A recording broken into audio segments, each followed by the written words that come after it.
Howdy, howdy, you beautiful souls. Hope you're all doing well. Hope you're having a blessed day. And before this video, you're going to see Welder Lane. And I'll talk about that a little bit more. But to start here, we got 3 songs. Where There's Smoke, There's Fire by Axe. Get Rhythm by Johnny Cash. And Shaking Hands by Nickelback. Odd selection, I think. But they're really just, there's a connection. There will be some resignation. Anyways, so I just took a few days off and did a little bit of welding, did a little bit of this, did a little bit of that. Donated a bunch of old clothes to charity. Had a garage sale, sold off a bunch of stuff I don't need. Just a little bit of me time, you know. Polished up Big Red. She's looking real sharp. Real sharp. We put some grill inserts in. And also, we put a cool Chevy Trucks license plate on the front. Just tied her together. But yeah, give her a real good polish. She shines. She's a little dusty right now. No big deal. And I'm doing a little bit of putzing on Patty, the welding rig. Just living free, man. Pretty easy, right? Anywho, we're gonna flip open the Holy Bible. Actually, I'm gonna talk about Welder Lane before I do that. Because, okay, so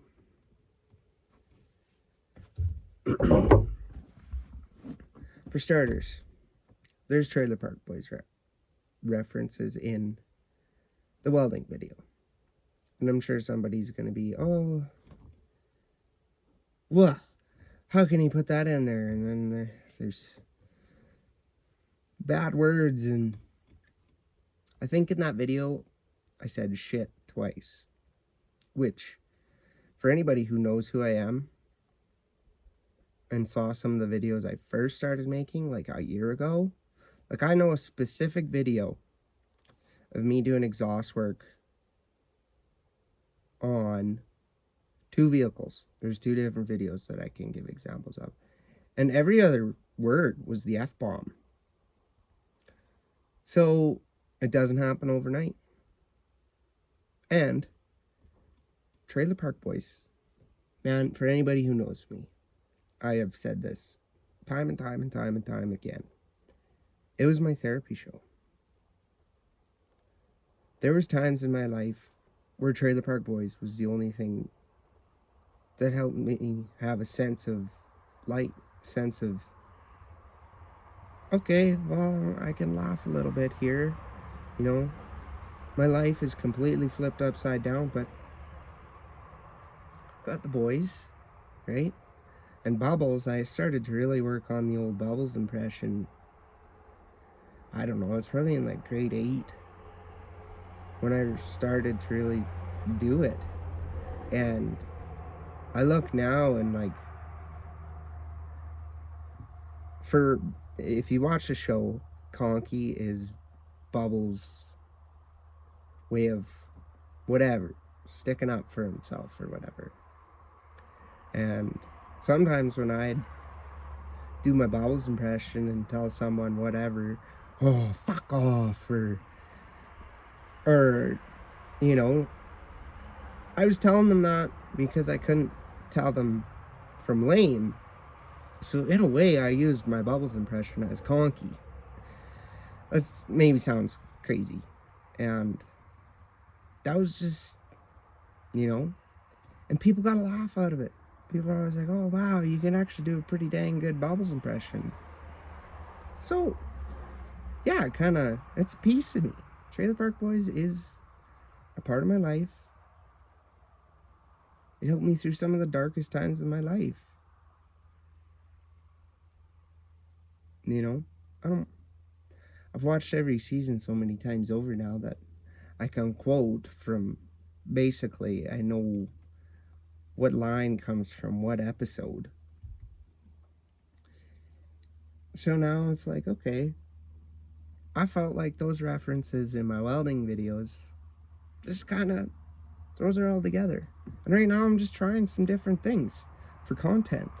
Because I'd really like to continue making videos and sharing a message, and some of them might be me working on stuff, working on my own truck, working on whatever, welding, fixing, sitting in the truck like this, yapping, and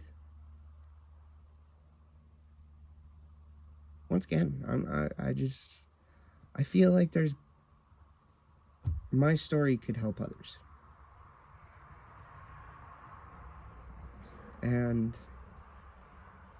I was just putting that out there, the whole Trailer Park Boys thing, because I know somebody's gonna be like, "This guy's a hypocrite.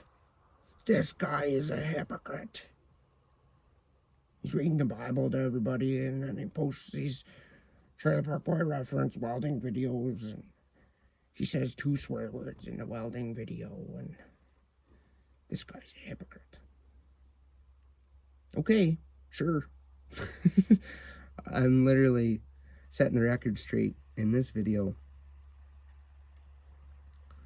just to show you all that when I do something, I overlook it from every possible perspective. That is how my brain has developed, mainly from trauma, to be like, okay, so when this person tells me they love me, do they actually love me, or are they saying that because they want something from me and I'm an empath and I'll give them everything, I'll bend until I break? Okay, maybe, oh, they need my help, and then they'll give me just that little bit of satisfaction out of it. So okay, so now I gotta look and see, okay, what do they want from me? Is this is this going to be reciprocated back, or am I being taken advantage of, if that makes sense? So I learned to look at things in that perspective. I've also learned to look at things in the perspective of, what are the consequences of my actions? What happens when I tell the truth? Usually good things, right? So that's what I'm out here doing. I'm brutally honest. I'll tell you everything that you want to know. I can tell you every detail from my past if you really want to know, if you really do, you know. And as much as I release my past to God, it still always comes up. It still always bubbles up. That's the devil trying to get you in your mind. And as much as I can release it to him, eventually I've noticed it's getting better. It gets easier. To process things. There are still things that bother me that I'm just like, "Ugh." But I have to accept the fact that they make me go, "Ugh." And that's gently acknowledging the factor of, okay, yeah, it'll go away, but right now it's just a little frustrating. That's the easiest way I can put it, you know. And yeah, man, like, I'm out here. I do no harm. I stay in my own lane, just doing me, right? Loving myself, really loving myself, and really trying to build a connection with God. Because it's a more difficult path. It's a path less taken, but it reaps more reward in the end.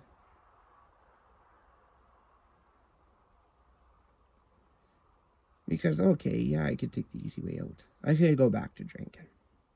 I could go back to snorting cocaine. I could go back to partying every night. Go back to fornicating.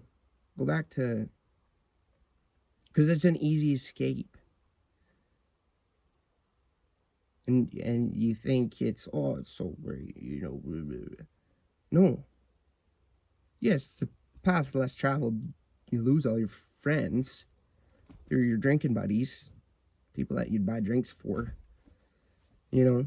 Like, at that point, right? You go out, you stay up all night, you're tired, you show up late for work.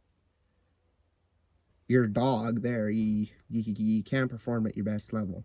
So yeah, I took the path less taken, and there's part of me that I'm like, oh man, like, I'm only 23, you know, this is when you go and do that. No, that's the norm.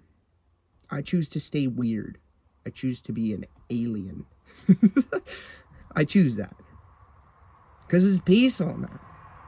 There's so many people that want what I have, and I can pick up on that energy. And at the end of the day, okay, you take all that shit in the 3D world, pardon my language, but you take all that stuff in the 3D world, the trucks, the welding machines, whatever, totally eliminate them. Look at me, look at you as a person. I've been working on myself in this journey. I'm just talking about it. It's not like I just started doing this and I'm recording it. No, I have done my research. I have worked on this behind the scenes for a really long time. Peace comes from within. And that's what you want, is peace. It comes from within. There's no ifs, ands, or buts about that. You can try and fill that void with alcohol, drugs, sex, money, vehicles, you know, all the friends in the world, all your buddies, all of that. It will not fill that void. It will not. You will still feel empty if you have no peace. It's as simple as that. It truly is. So you take a step back and you listen to your heart, not with your mind. It's difficult. It's super difficult to get out of your head and into your body, into your soul. I struggle with it every day still. There's times where I'm like, ooh, that's a little rabbit hole. We're going to get out of there. And that's the main factor, if you can catch yourself. If you continuously try to correct the actions and the thinking patterns that have been programmed in your brain.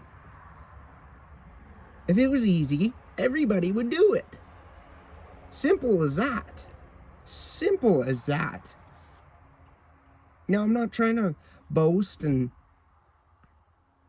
belittle anybody, which I don't think I do that at all to begin with. I'm very level-headed. I'm very out. Meet you face to face. I don't think I'm better than you. And you shouldn't think you're better than me. We're equal. When we die, we're just bones in a wooden box. Or we're ash.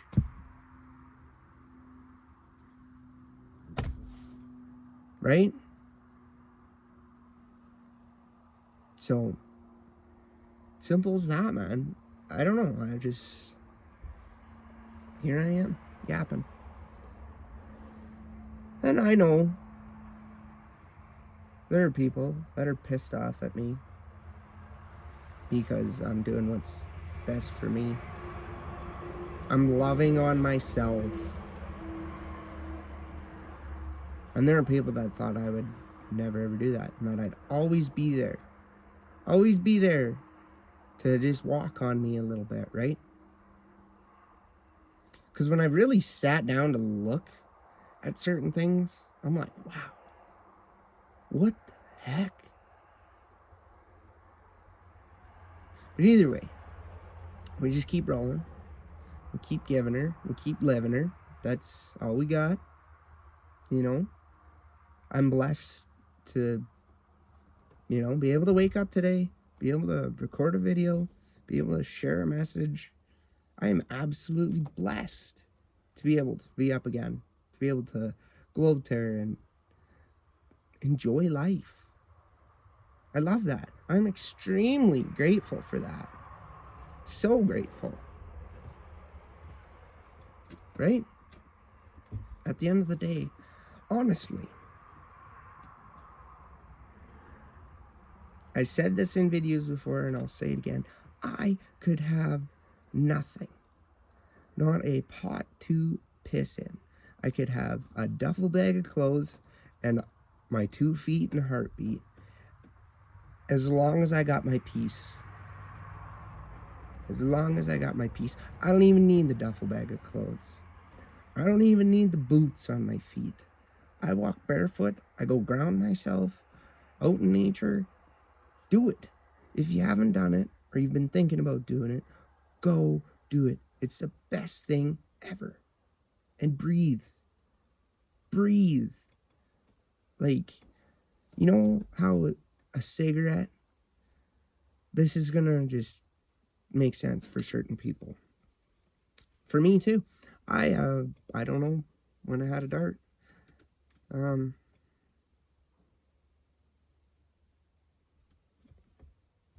Yeah, I still have a little hoot of the marijuana.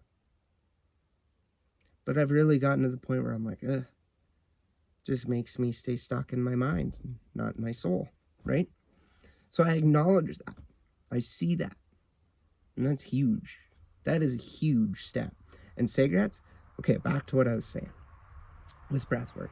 You know when you're just like, I'm gonna just crush a dart, I'm gonna mellow out. Well, it does the opposite when you really sit and think about it. But either way, I was guilty for it. There are others that are guilty for it. Anyways, you take that. Right? You really let her just... Now, rather than a cigarette, through your nostrils, really just breathe her in. You can hold it. Really do the breath work. And go ground. Go sit in the grass. Go play with it. Go run it through your fingers. Go let the dirt go in your little bare toes. You'd be surprised what really happens. And when you're out there, talk to God. Right? Go out there, talk however you see it. For me, I just trust. I trust that there's someone out there or something. And just speak what's on my mind. A big thing, a big prayer I always say, it's short, it's sweet, and it seemed to have helped me lots, is, Lord, I don't know, but you know. And just when times get really confusing and, yeah, I don't know what to do, I say that. It's simple yet effective, you know? And it's just something to have on hand, is, Lord, I don't know, but you know. Because at the end of the day, everything is divinely timed. Everything will happen. Everything happens for a reason. Your actions play a big role in the progression of how things happen, right? Now I'm just yapping. Once again, I'm yapping. I'm just here, just chatting, you know, trying to get a message out there. Just being genuine. You know what I mean? I don't have to prove who I am, because I am genuine and I am authentic. And this is me. You get me at face value. You're going to hear it how it is. I'm going to speak what's on my mind. And that's that. So, to the haters that continuously say I'm the bad guy because maybe you don't want to admit what you did. Keep on keeping on, man. Keep on keeping on, man. It looks good on you. Anywho, that's enough of me chatting. We're just gonna flip the old Bible open and see where we go. We're at Job 2. Again, there was a day when the sons of God came to present themselves before the Lord, and Satan came also among them to present himself before the Lord.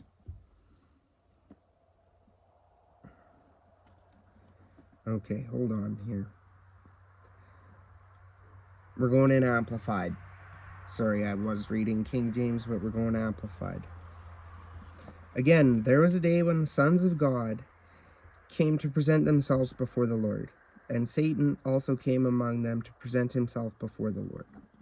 The Lord said to Satan, "From where have you come?" Then Satan answered the Lord, "From roaming around on the earth and from walking around on it." The Lord said to Satan, "Have you considered and reflected on my servant Job? For there is none like him on the earth, a blameless and upright man, one who fears God with reverence, and abstains from and turns away from evil, because he honors God. And he still maintains and holds tightly to his integrity, although you incited me against him to destroy him without cause." Satan answered the Lord, "Skin for skin. Yes, a man will give all he has for his life. But put forth your hand now and touch his bone and his flesh, and severely afflict him, and he will curse you to your face." So the Lord said to Satan, "Behold, he is in your hand, only spare his life." So Satan departed from the presence of the Lord and struck Job with loathsome boils and agonizingly painful sores from the sole of his foot to the crown of his head. And Job took a piece of broken pottery with which to scrape himself, and he sat down among the ashes. Then his wife said to him, "Do you still cling to your integrity and your faith and trust in God without blaming him? Curse God and die." But he said to her, "You speak as one of the spiritually foolish women speaks, ignorant and oblivious to God's will. Shall we indeed accept only good from God and not also accept adversity and disaster?" In spite of all this, Job did not sin with words from his lips. Now when Job's 3 friends heard of all the adversity that had come upon him, each one came from his own place. Eliphaz the Temanite, Bildad the Shuhite, and Zophar the Naamathite. For they had made an appointment together to come to sympathize with him and to comfort him. When they looked from a distance and did not recognize him because of his disfigurement. Oh yeah, we got the gravel truck just screaming. When they looked from a distance and did not recognize him because of his disfigurement, they raised their voices and wept, and each one tore his robe in grief, and they threw dust over their heads toward the sky in sorrow. So they sat down on the ground with Job for 7 days and 7 nights, and no one spoke a word to him, for they saw that his pain was very great.